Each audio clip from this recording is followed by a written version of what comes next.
Good morning and welcome to the Scottish Business Week session on digital adoption and business transformation. I'm Teresa Swain and I work for Highlands and Islands Enterprise, who are the economic and community development agency for the north and west of Scotland. I'm Senior Development Manager for Digital and Tech Adoption within the Innovation and Technology team at HIE. Welcome all today. I'm joined by a panel of digital experts and business owners from across Scotland. Craig Edwards from the Big Partnership, Sarah Johnson from Indigo Leap, and Fiona Ritchie from Shearbun. And Cosla will be moderating the webinar on our behalf. So from wherever you're joining us in Scotland, welcome. This will be an interactive session, so there won't be any presentations, and we'd value your questions and to have a discussion with you today. If you could add your questions to the Q&A panel to the right of the video window, we'll pick them up from there. We'll also be adding any useful links to the discussion forum area, if you could keep an eye on that. We will be recording this session today, and everyone will be placed on mute for the duration of the session. So before I introduce the panel, just to give an overview of this session. As we know, the digital evolution has redefined the way we operate and do business, with digital transactions replacing many face-to-face interactions and social media becoming a central part of operations. The opportunities for business growth can be huge, but competition, affordability, and the rapid pace of digital tech present challenges for startups, scale-ups, and entrepreneurs. So in this webinar, the panel will discuss how businesses in Scotland can adopt digital tech and stand out from the crowd. It will be a chance to hear from our panel on their experience and their predictions for the future, and learn valuable tips and tricks for getting the best out of digital. So I'm going to hand over to the panel now to introduce themselves. And firstly, Craig Edwardson from the Big Partnership. Thank you. Thanks, Teresa, and good morning, everybody. As Teresa said, I'm Craig Edwardson. I'm Head of Digital at Big Partnership, which is an integrated marketing and communications agency based in Scotland and in the north of England. Myself, I've been working in digital for just over a decade now. My background specifically is in digital advertising, paid media. In my role now, I have the oversight of our full sort of digital output as an agency, digital strategy across organic and paid channels, analytics. So a lot of my focus is on evaluating and measuring the success of digital investment to align that with wider business goals and kind of bringing that to life for our clients. And yeah, looking forward to having the discussion today with the panel. Thanks very much, Craig. And Sarah Johnson from Indigo Leap. Thanks, Hi, good morning, everyone. It's so nice to be here. So I'm Sarah Johnson and I am director of Indigo Leap. So we're a data-led marketing agency. So I've been working in digital marketing for over 17 years now, which is great. I mean, it's changed so much from when we started, when the Facebook was just for students, and now it's such a big part of marketing for a lot. So we work with clients to help them gain insights from their audience and from their marketing data to get better results from their marketing platforms and their marketing activities and all of their content. So yes, I am also a bit of a stat nerd. Love any sort of results, data, things that can give us insights to make our marketing work better. Thank you, Sarah. And Fiona Ritchie from Shearbun. Yes, good morning. Thank you so much for inviting me. I feel like I'm the imposter syndrome I've got going on here this morning, because I'm coming from the other side. So I have a business called the Ochel Skincare Company, and I've been formulating and making and selling natural skincare products for about the last 17 years as well. So we obviously started at the same time.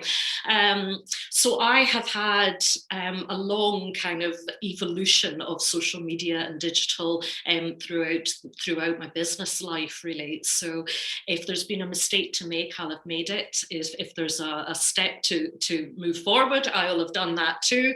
So I'm hopefully be able to come today to sort of give my experience from running a small business and integrating the digital side of life into that business. So fingers crossed. Thank you so much, Fiona, Craig and Sarah. So as I said earlier, this is very much a discussion. There are no presentations. So if the audience have any questions, please pop them into the Q&A panel at the right of the video window. But we do have a question to start with, and I'm going to open this one up to all of the panel. Why do you think it's important for businesses to have a digital presence? And Fiona, if you would like to answer that one first, please. Thanks. Absolutely. I think from my point of view as a business owner, a digital presence is absolutely essential because I am a micro business and I need and want to kind of spread the love about my brand and my products and my business. And an absolutely perfect way of doing that is digitally, it's through social media. It's through my website, it's through Twitter, it's through Instagram.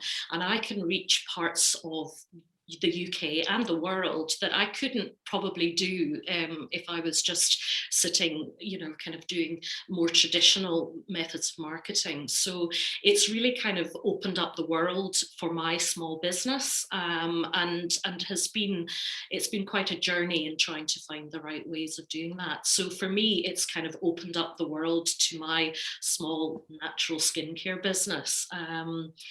And yeah, it's quite a contrast from making soap, which is wonderful. Thank you. I guess as a follow-on to that question, to Sarah, are there any basic principles that businesses should consider when evaluating their digital presence? Yes, I mean, I think whenever we're doing digital, I think that the thing to remember is that it's people. People are online, so we're engaging with our customers, but it's quite easy to think of it as us and them. So it's trying to get into our mind that this is people and we want to engage them. We want to have a conversation with them. Through digital, that's an opportunity to do lots of things. It's an opportunity to sell to people, to facilitate your business, to generate new leads, to converse, to nurture leads, to kind of follow up with people. So it's remembering that it's people. And kind of key principles when you're evaluating is to first off know your who and your what and your why. So why are you doing this? Set goals and objectives. Know why you're using digital. If you're going to sell, if you're selling direct to customers, know how much you need to sell, what you're hoping for, what platforms you're going to use, what channels, and set some kind of targets for that. And then it's knowing, well, who are you talking to?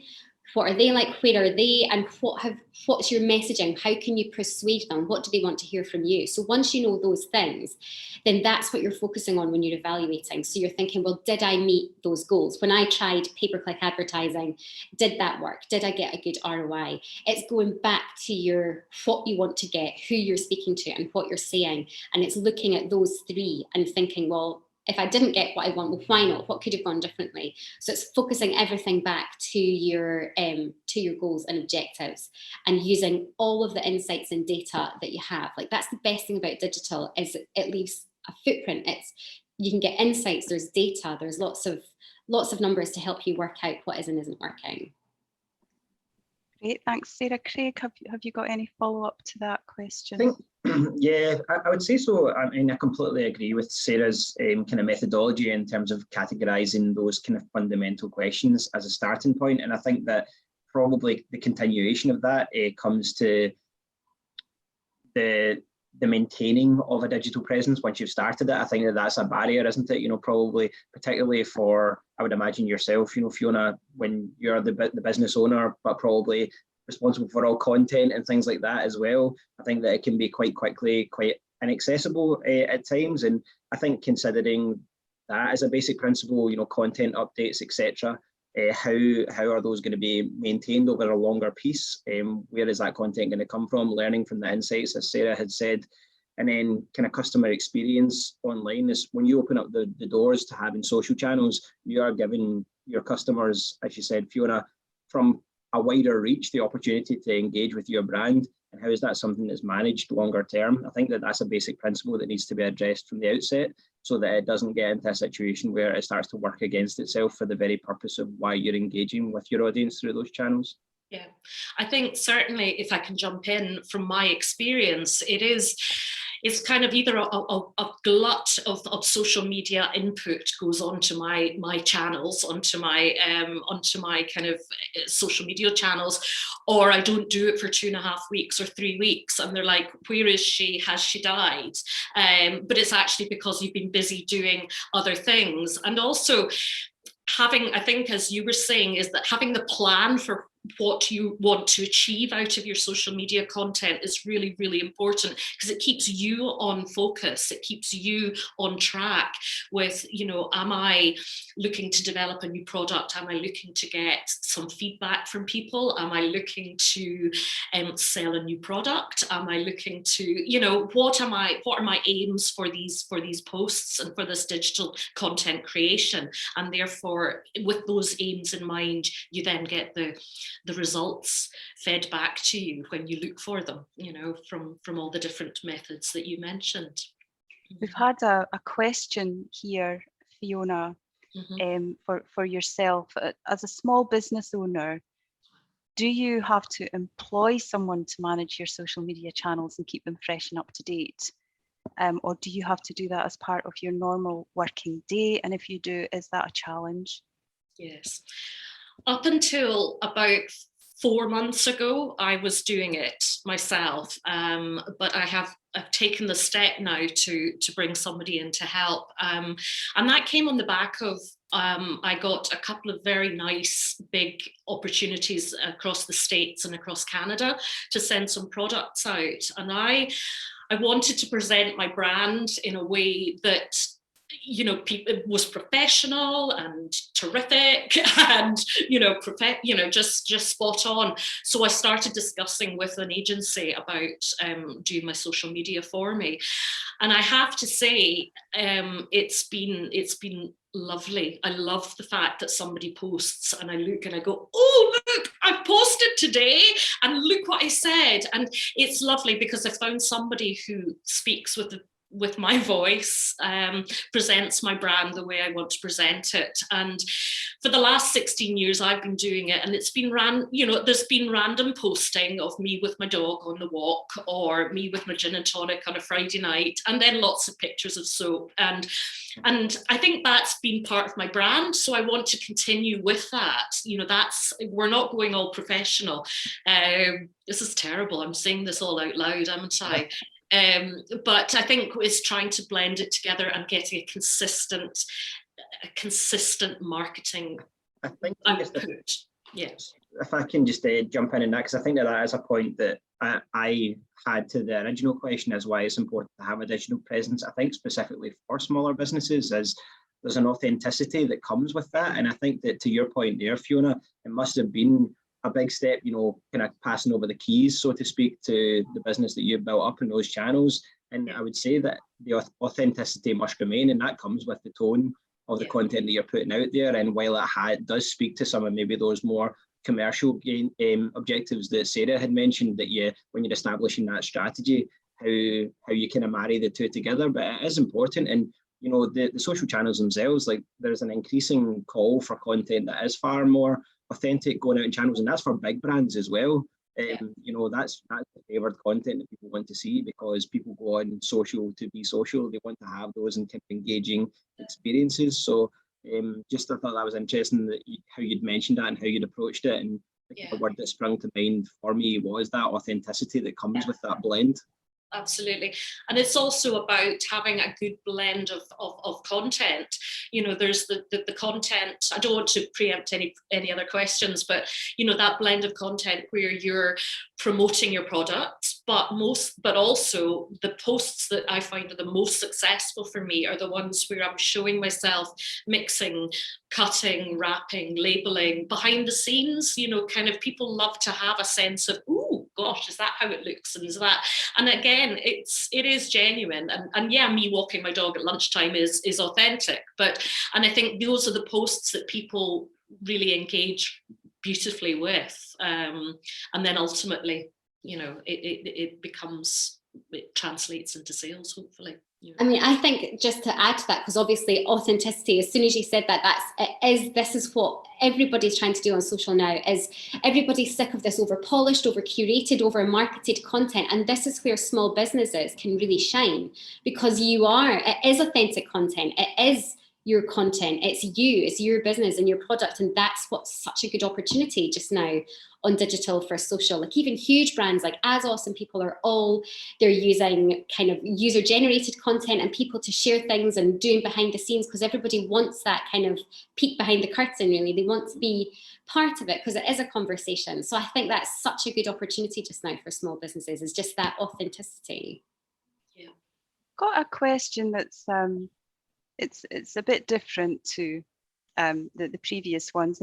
Do you think that consumers miss face-to-face interactions, and is there still a place for it? And I'll open that up to any of the panel. Yeah, I think that for me, people still miss them. I mean, in this context, I'm sure that this is great to be able to do these events in this space, but I think everyone still misses live events, don't they? So that's just a small example, but I think that there still is. Businesses have had to kind of develop more of a digital presence given the past few years, and there has been a real sharpening across the board, I would say. But it's a tricky kind of question to answer. I guess it depends on the context. But for me, I think face-to-face still has a lot of value. But being digital for a whole host of reasons opens up the door to so many opportunities, even in scale alone and how you can grow. I would say that there is faster opportunities for growth with a digital presence. Mm-hmm.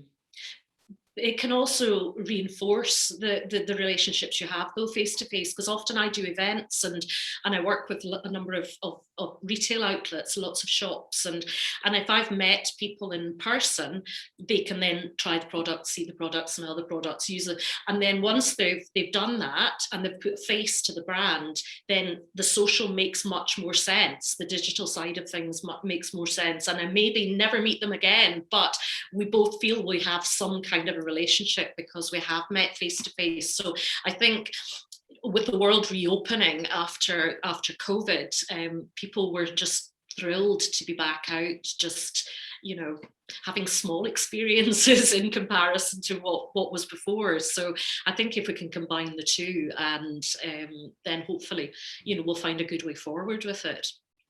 Definitely.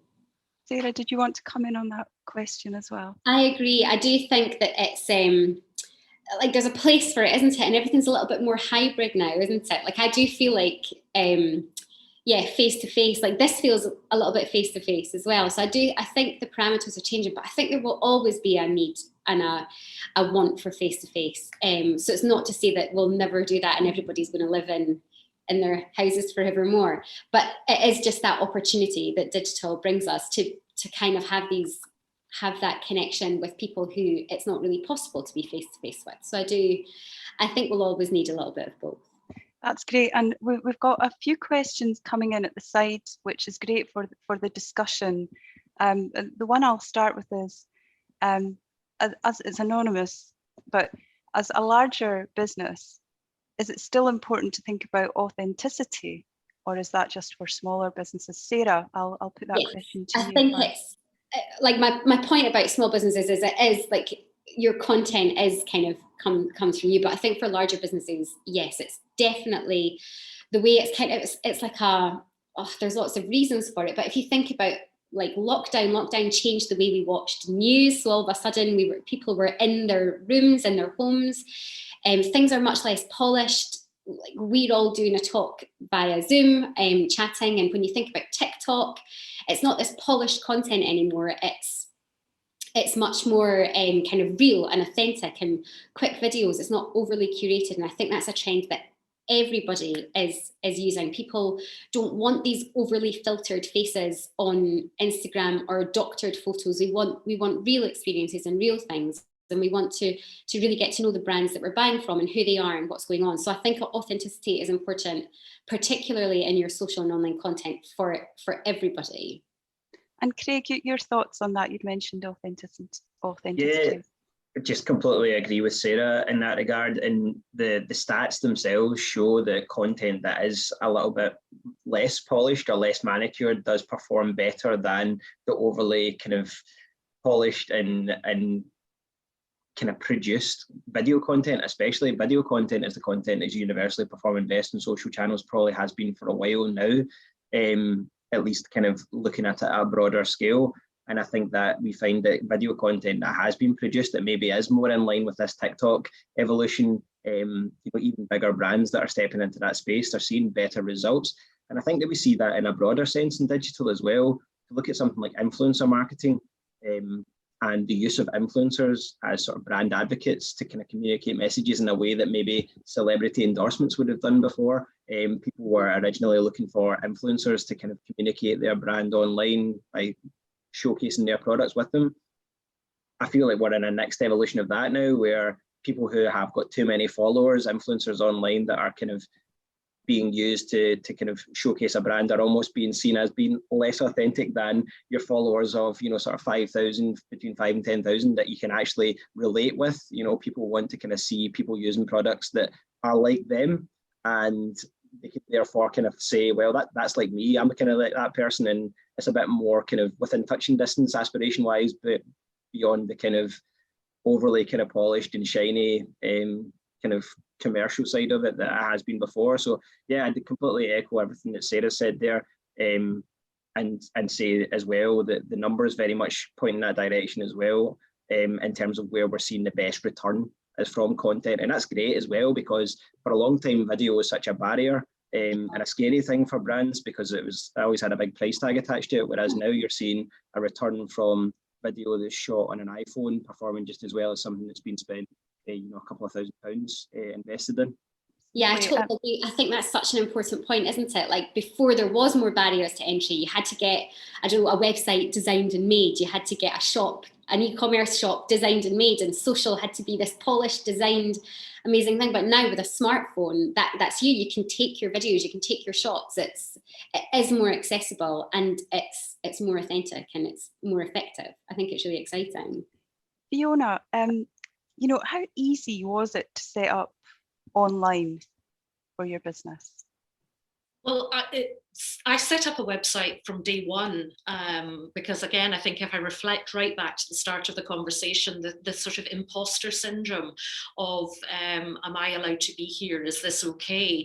Kind of thing. So I thought, well, if I have a website, that's my shop window to the world, and I can present my products and present my brand. And it just felt like I had a presence really for my brand and for my products. And that has obviously evolved a lot over the years.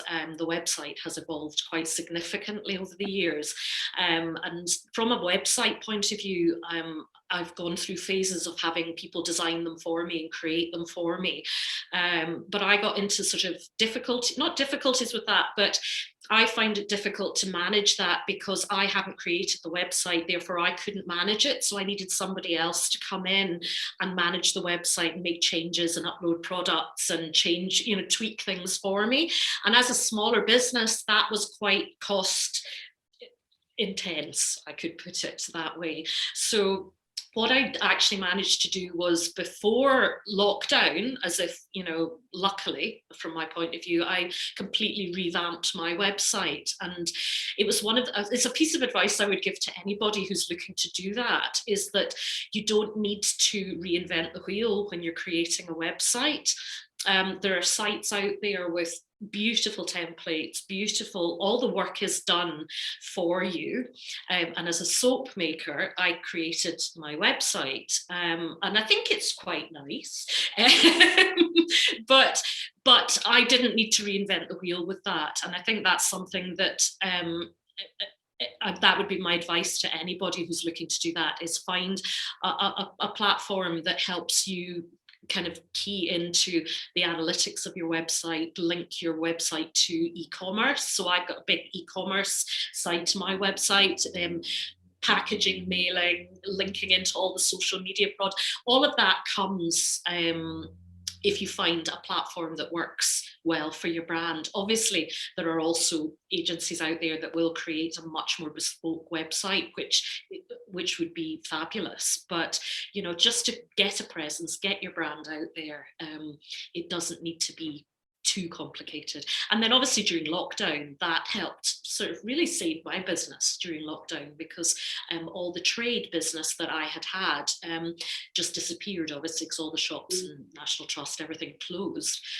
So my business moved entirely online, and my sales really developed actually through the process of lockdown. So, and I was just very relieved that I had got my website sorted out before that. So it was two things that came together. Thank you, Fiona. And we're getting a lot of questions in the sidebar there. If we can't get to all the questions right now, we will respond to them after the webinar. One question that popped up earlier, which is an interesting one, is people often talk about digital transformation. What does that really mean? So Craig, can I put that question to you first, please? Yeah, so that question come in. I was kind of hoping it wasn't going to come to me. No, I think it is a good question. I mean, obviously that's the topic of conversation. That's why we're here today. And I think that it's one that can be interpreted in a whole host of different ways. You know, it's probably the way that's going to work for your business. I think probably digital transformation would be more applicable to smaller businesses that maybe have been operating in different means and then are now looking to take that step online, and what that transformation looks like. I think the word transformation in itself probably has connotations that are a little bit scary because it's one thing into another, whereas I think it probably can be smoother and it can be scalable, and there's steps that can be taken to make it work for you. So I think for me, digital transformation is taking that step into an online capacity, be it just investing in investing a bit of time in social media to establish your brand there and start to get familiar with what that can do for you, setting those objectives, getting familiar with numbers that are associated with social media, straight through to building a website, adding e-commerce functionality that allows you to send your product broader scale than you could do before. That transformation that comes with the door being opened by digital. Not to kind of steal questions from the panel that have been coming in, but I know that there's been questions from yourself, Teresa, that have been coming in, but I know that there has been a question around, if I do open the door to the world for my brand, is that something I can actually do? And I think that that's a really important consideration. And these are the questions ultimately that come down to the business themselves. At what scale can you afford to grow? And Fiona, I'm sure you'll know far more than the rest of us here, being in those shoes, that you've kind of seen that probably real kind of play out yourself in terms of how that can and how you do address that question. So yeah, for me, I think it's just taking that step to an online capacity, be that at whatever stage you are with your business, and then doing it in a sort of scalable way so that it's not as scary as it necessarily needs to be. Thanks, Craig. Thank you for answering the question, because it's good to kind of reinforce what are we talking about in terms of digital and tech and transformation, and that can vary depending on the sector, and it may not always be about getting an online presence. It may be about purchasing a piece of hardware, a cobot or something for your business could be transformational. So how long is a piece of string when it comes to this topic? And I think you might have been referring to one of the last questions that's come in there about spreading the word about your product, finding new customers and new markets. That could be scary for some people. Have you got the capacity to deal with that? Sending goods overseas, understanding customs and exporting regulations. That's coming from Rona. So Sarah, any thoughts there in terms of that, it could be quite scary to grow your business online? I mean, yeah, I think it all can be quite scary, isn't it? It's the unknown, and it's big. And just back to Craig's point, digital transformation does sound quite terrifying. It sounds expensive, and it sounds like it's going to take a long time, when really what we're talking about is using digital to make things easier for us, to make things better, to make it more efficient, to make it easier. It's not something that's this horrible kind of, you're going to transform. It's things that help us and make us easy. make kind of our businesses work better and make our life easy. And I think in terms of kind of finding those new people is, yeah, that's why we need to understand our audience. So if you don't need to all of a sudden start kind of sending your products internationally if that's not part of your business plan. So your business plan is the most important thing, and marketing is a tool to help you achieve your business goals. So your business will sell to your target audience. So if that's just the UK, then that's great. So if people, you wouldn't focus ads to overseas, and people could come to your website from anywhere, but then you could have settings that means that you can't order from your website if you are in a place that you can't deliver to. So it would just be for this area at this time. So it doesn't mean that just because you've got a digital presence that you all of a sudden have to serve everybody everywhere. You do what your business needs, and your digital presence is a tool to help you do that. Your business rules and digital works for your business essentially. You don't work for digital. It's the other way around. You make it work for you. And Fiona, have you any thoughts on that big scary question about trading online? Yeah, well, that's precisely what Sarah was saying, is you can limit where you retail out to. You know, for cosmetics and skincare, there are a lot of regulations. So there are certain places that that I will sell to, but certain places that the regulations are just too huge to overcome. But I think that's also, I think the terrifying thing about opening yourself out to the world is then going, I'm here now telling the whole world about my products. Whereas that's why your audience, as Sarah was saying, you have to narrow your audience down to who am I actually looking to speak to, you know, and I think that's really, really important, because you can still run a very successful business to a narrow stream of people, because that narrow stream of people in the whole world is a huge stream, but it's manageable, and it doesn't kind of wake you up in the middle of the night going, oh my goodness, have I opened the floodgates here? You know, because you are marketing and promoting your products and brands through social media, through your hashtags and your keywords, you know, to a certain proportion of the population, you can control it that way. So for example, I'm launching a new product and I'm going to focus it very narrowly down for vegan users of the product. So that you kind of go, but it would be great for this group and that group, but actually, you know, I would be awake all night. But if I absolutely narrow it down to that small proportion of the market, it's big enough for me. You know, I'm not greedy. So it's defining your and using, as you said, your website and your social media to you know, to access those people, those places. Hopefully.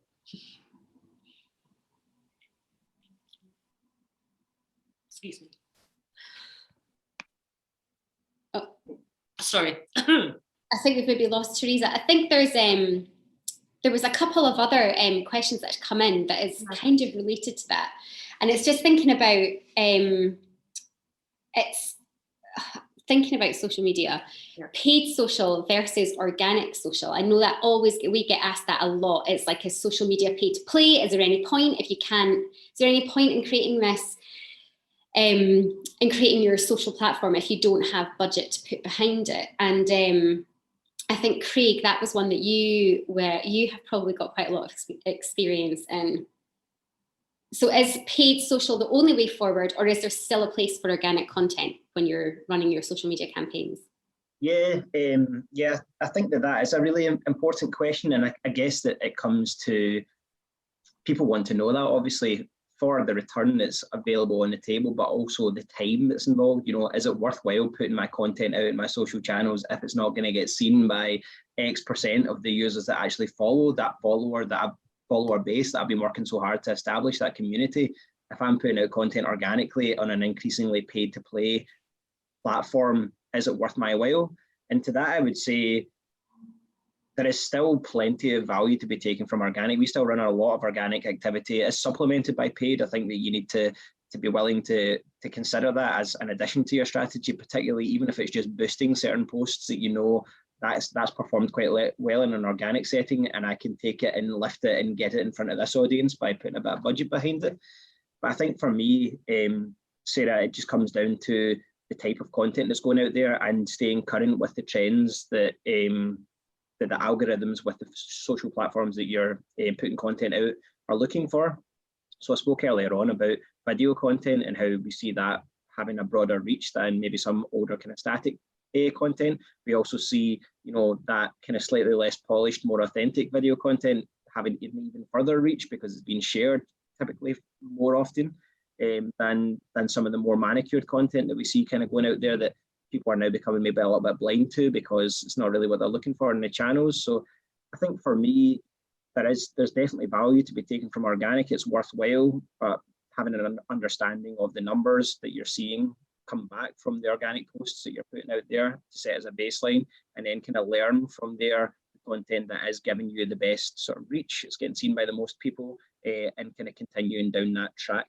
But I think we can't ignore that the paid opportunities that are there. I would just say it's definitely still worth the while if you don't have a huge advertising budget to throw at something like Facebook.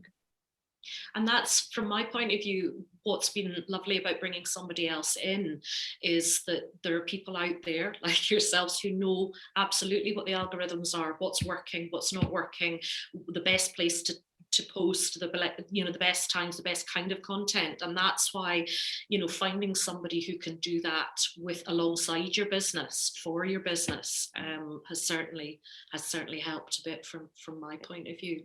So bring the Great, thank you. And we've got a question in the sidebar there. Lots of great insights into the opportunities of digital, but what are the barriers that businesses face, and any hints on how to overcome them? Fiona, any thoughts? Barriers is just making the time and having the content. And when I was managing my own social media, you kind of get sort of fed up looking at your own products and your own content, and you're like, surely people are fed up looking at this by now. And it's you getting a bit of kind of being a little bit worn down by it. So I suppose it's keeping it fresh, it's keeping it interesting for yourself and for your community. So I think that's quite a challenge, is to keep it fresh, keep it relevant, keep it on, what's happening out there at the moment. Absolutely. Keeping your blog posts up to date. That's the thing. So yeah, it's keeping it relevant, keeping it fresh is really hard. And I have to say, I'm very happy because someone, my guru is coming up with ideas, and I'm like, that's a brilliant idea. And it's just so lovely to have someone else coming in and help refresh it. So I think one of the barriers is that, just keeping it fresh, keeping it relevant. Thank you. I guess a follow-up question to that was, how can businesses ensure that they are continually adapting and refreshing their digital offering? And Sarah, can I put that question to you, please? There's a few points on this one, because it is an interesting question, because it's like you've just said, Fiona, it's your products and your post, and you're posting them all the time, so you're seeing them every day, and you're like, sure, yeah, let's change it up. I'm bored of these. But remember that algorithms do mean that not everybody is seeing every post. So back in the day, if you had 5,000 followers, 5,000 people would see your posts, and it was amazing, and that was the halcyon days. They're gone now, because it's all about engagement. So not everybody will see it. So just because you've seen all of your posts and all of your content, it doesn't mean that everybody else does. So I think there's a few things. One, I would just caution, that's also your point as well, Fiona, when you said don't reinvent the wheel. Like, if it's not broken, don't fix it. So don't just change it up because you feel like you have to, or you saw a great video on TikTok and you're like, I'm gonna do this.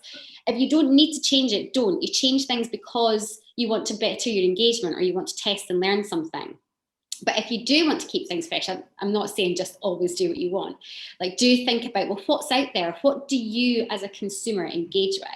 And I think the thing with digital is we all are customers on digital. We are all somebody's customer. We are all somebody's user. So all these thoughts that we have about our own businesses, the things that we buy, the people who own those businesses have had those thoughts. So think about, what do you do well with as a user? What do you engage with? What do you find yourself clicking more when you're just scrolling through Instagram and things, and try and maybe take those insights that have worked for you.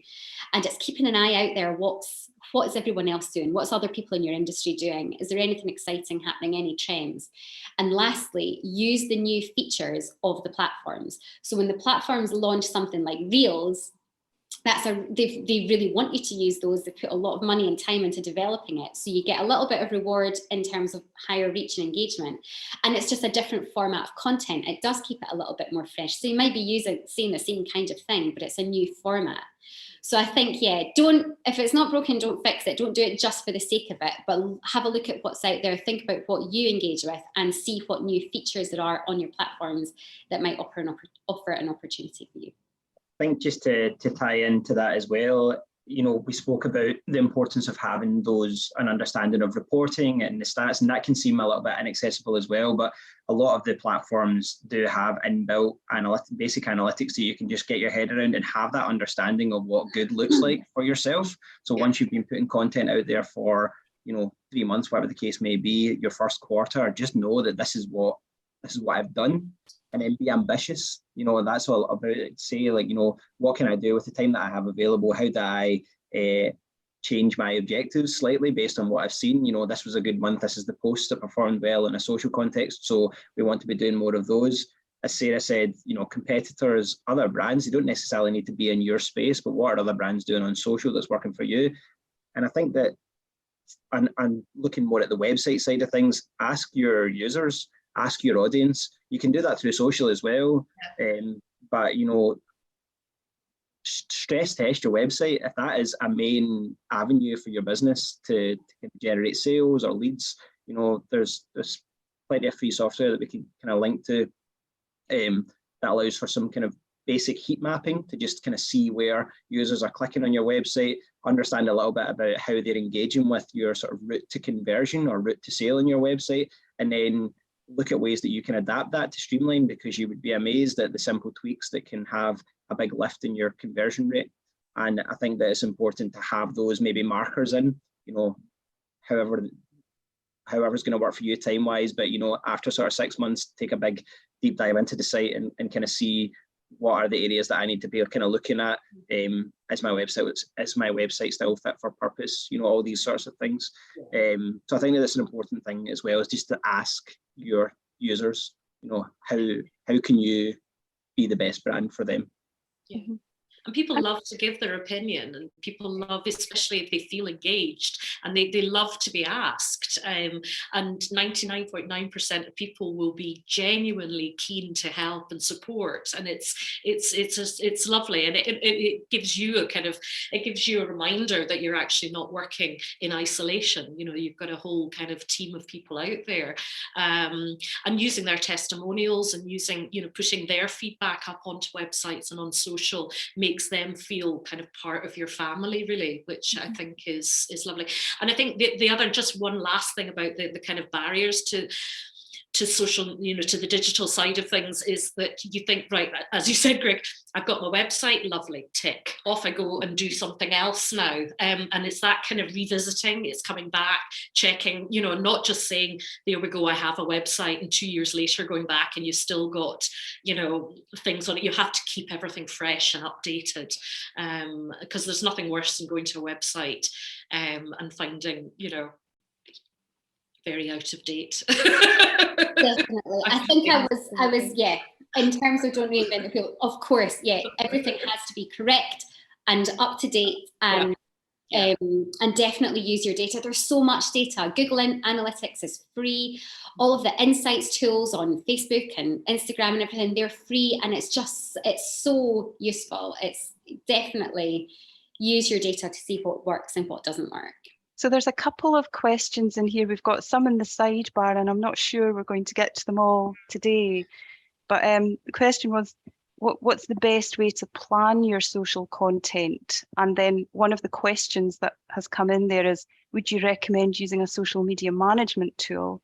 And should you have different messages on different platforms? So Craig, can I put that question to you first, please? I think in terms of planning, in advance is definitely the best way to do that.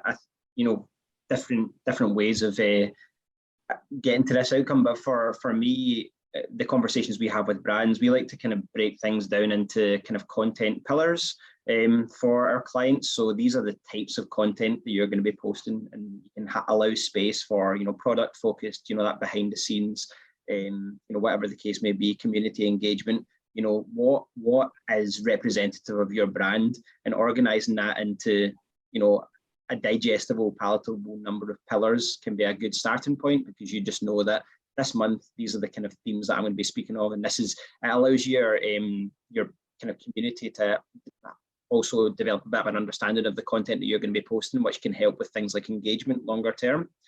And then having a planner, so something as simple as like a Google sheet that you can just have. This is the calendar month. These are my pillars. So I'm going to be posting 3 times a week on, you know, Instagram.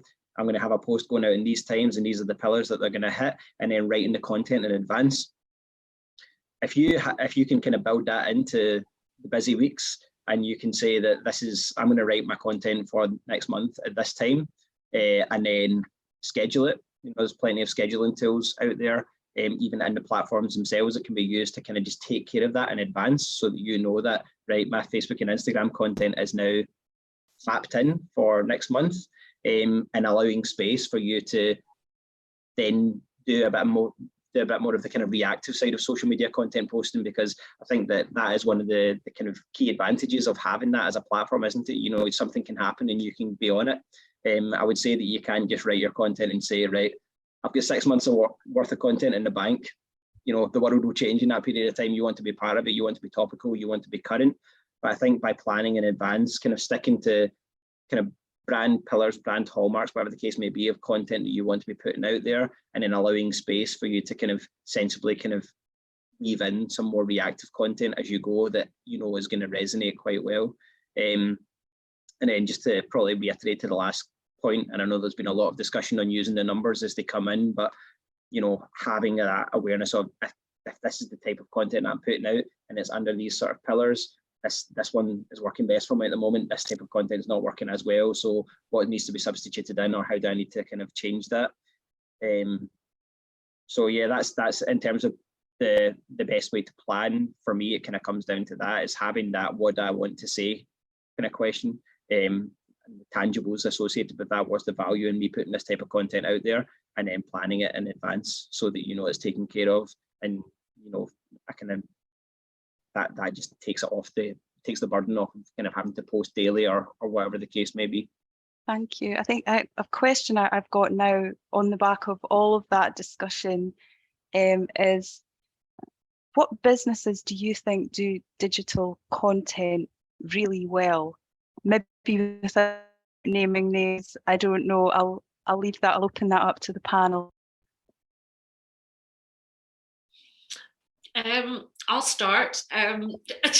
Honestly, just springs to mind. I love Aldi's Twitter feed. They're just on it. They're funny. They're normal. They're real. It's just they react, as you were saying, Craig. They're reacting to things around them. You know, they've obviously got their plan and their everything, but they've got this just a kind of on it, young, branded, responsive, and that's just a very personal thing. But I think it really kind of brings a brand alive, really, when you know that they're there.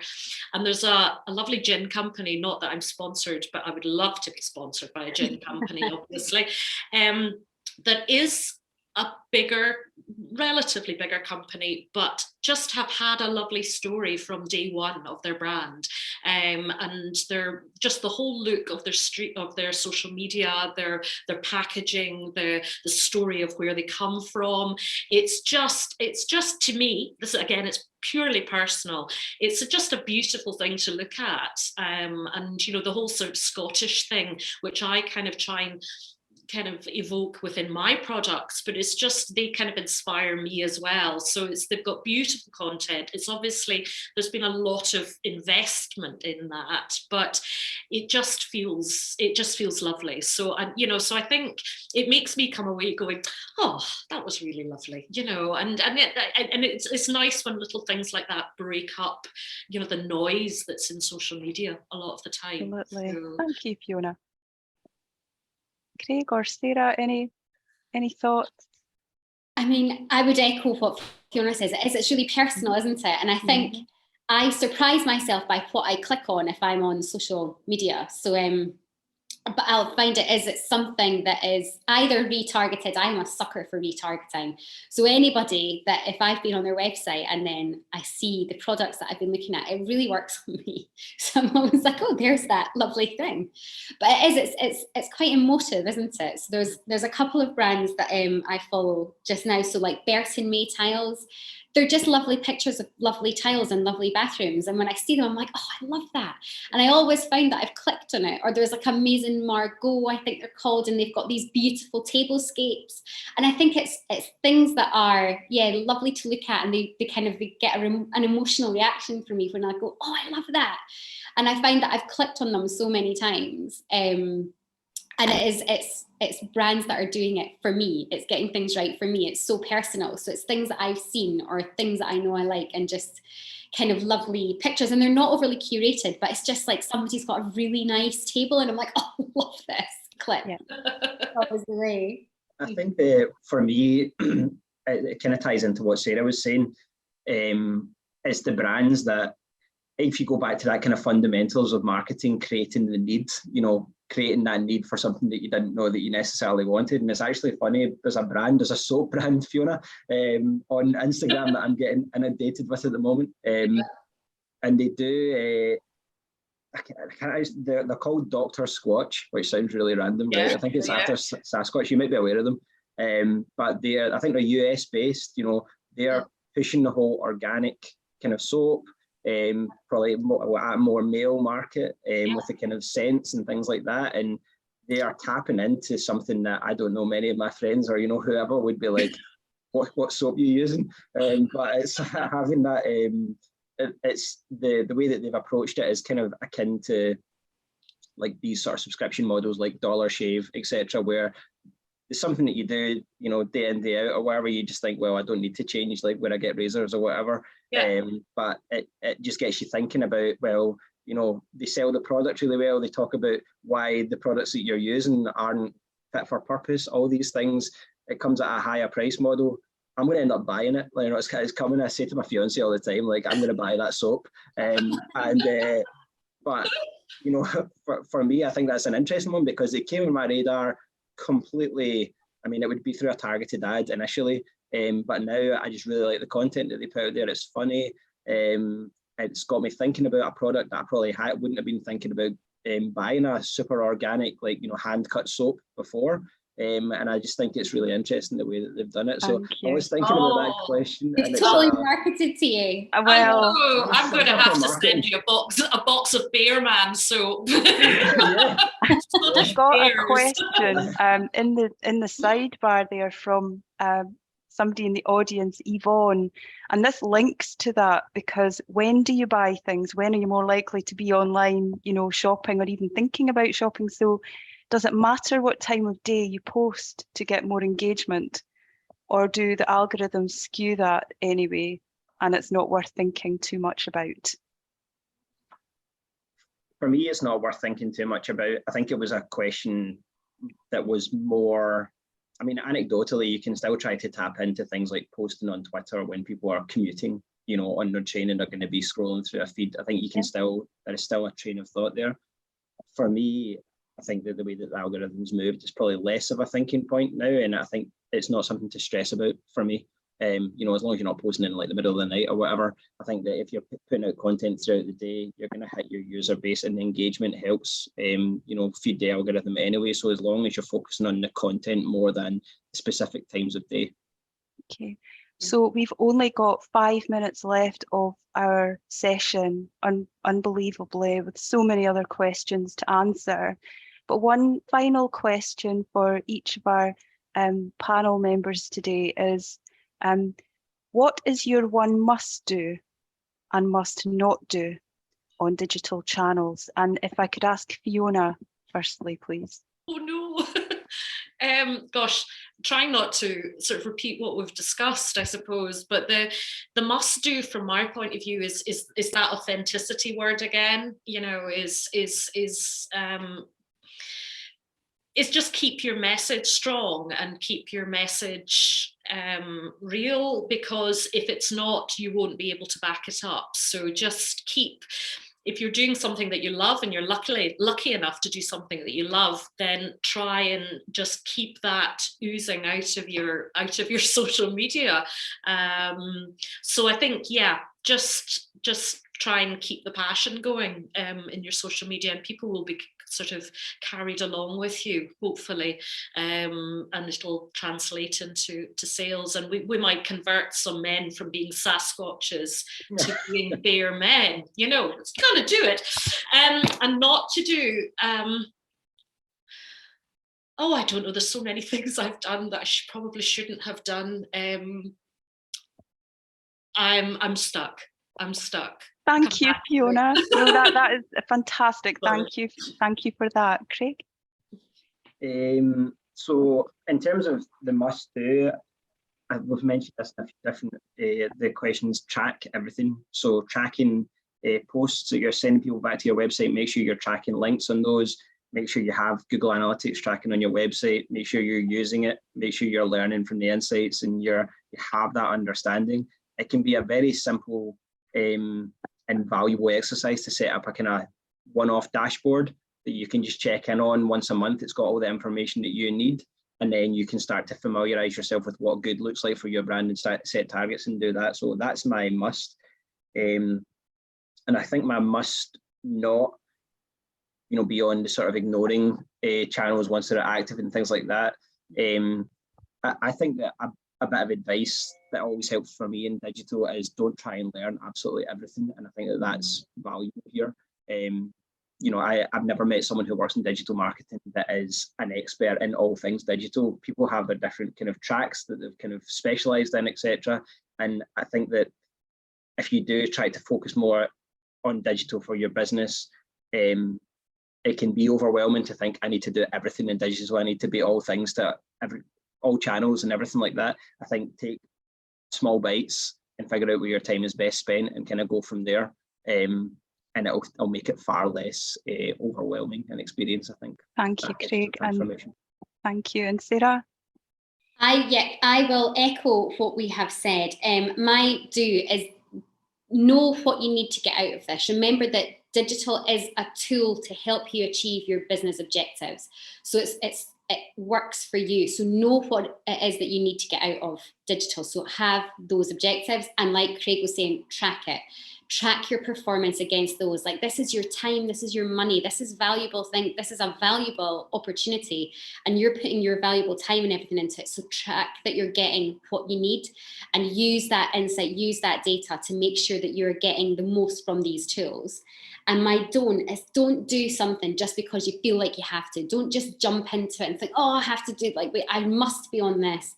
Like Craig was saying, you don't need to do everything. You need to do what's right for your business. And if you don't have time, if you don't have the headspace to do something properly, it's okay not to do it. So do the ones that you need to, but don't feel like you have to now set up a TikTok and that you have to also start doing all these other things if that's not right for you. So it's better to do less things really well than too much and just get yourself too thin.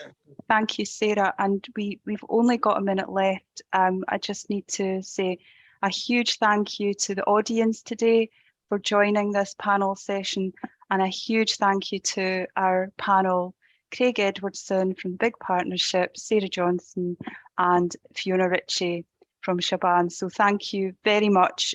If we haven't been able to answer your question, we will come back to you later, and enjoy the rest of your day.